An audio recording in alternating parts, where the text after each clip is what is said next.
बिस्मिल्लाहिर्रहमानिर्रहीम, अस्सलाम वालेकुम। क्या आपने कभी सोचा है कि अगर आपके प्यारे अचानक आपके सामने जिंदा हो जाएं और आपसे बात करने लगें तो आपका क्या रद्द अमल होगा? क्या आप अपनी आंखों पर भरोसा करेंगे या अपनी अक्ल को तरजीह देंगे? यह सवाल आज की दुनिया में महज ख्याल ही नहीं रहा, क्योंकि टेक्नोलॉजी ने ऐसे रास्ते खोल दिए जो पहले सिर्फ ख्वाबों में मुमकिन थे।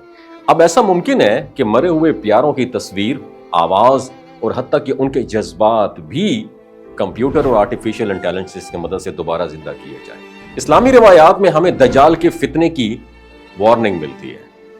हजरत अबू अमामा से हदीस रिवायत है जिसमें एक देहाती शख्स से कहा जाएगा कि अगर मैं तुम्हारे वालिदैन को जिंदा कर दूं तो क्या तुम मुझे फॉलो करोगे? और फिर वालिदैन की सूरत में शयातीन का सामना भी होगा। ये ना सिर्फ एक इम्तिहान है बल्कि इंसानी जज्बात पर एक नफ्सियाती अटैक भी है।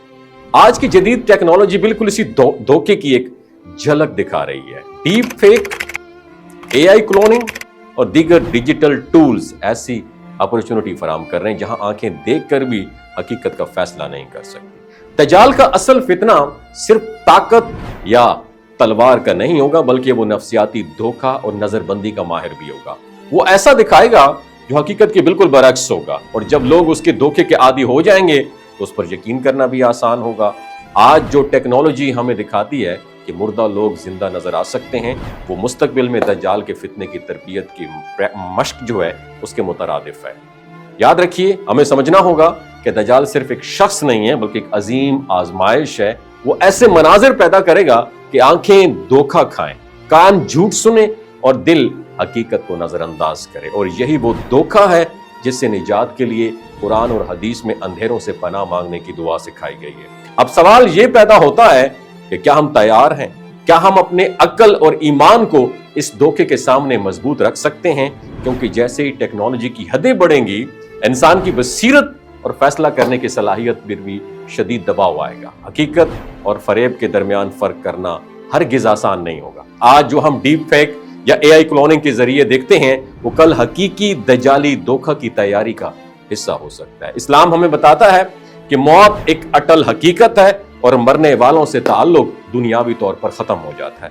लेकिन ये टेक्नोलॉजी हमें ये एहसास दिलाने की कोशिश कर रही है कि मौत के बाद भी हम डिजिटल तौर पर जिंदा रह सकते हैं। ये हमारे जज्बात, अकायद और इंसानी फहम पर ऐसा असर डाल रही है जिसे इग्नोर करना आसान नहीं है। इसलिए हमें चाहिए हम अपनी आंखों, अपने जज्बात की धोखाधड़ी से बचने के लिए इल्म और ईमान के जरिए अपनी हिफाजत करें। सवाल यह है, क्या हम वक्त से पहले इस धोखे को पहचान कर अपनी बसीरत मजबूत कर सकते हैं या आने वाला वक्त हमें हैरान और मगलूब कर देगा? अपनी राय कमेंट सेक्शन में जरूर बताइएगा। वमा अलैना इल्लल बलागुल मुबीन। लेकिन ये टेक्नोलॉजी हमें ये एहसास दिलाने की कोशिश कर रही है कि मौत के बाद भी हम डिजिटल तौर पर जिंदा रह सकते हैं। ये हमारे जज्बात, अकायद और इंसानी फहम पर ऐसा असर डाल रही है जिसे इग्नोर करना आसान नहीं है। इसलिए हमें चाहिए हम अपनी आंखों, अपने जज्बात की धोखाधड़ी से बचने के लिए इल्म और ईमान के जरिए अपनी हिफाजत करें। सवाल यह है, क्या हम वक्त से पहले इस धोखे को पहचान कर अपनी बसीरत मजबूत कर सकते हैं या आने वाला वक्त हमें हैरान और मगलूब कर देगा? अपनी राय कमेंट सेक्शन में जरूर बताइएगा। वमा अलैना इल्लल बलागुल मुबीन।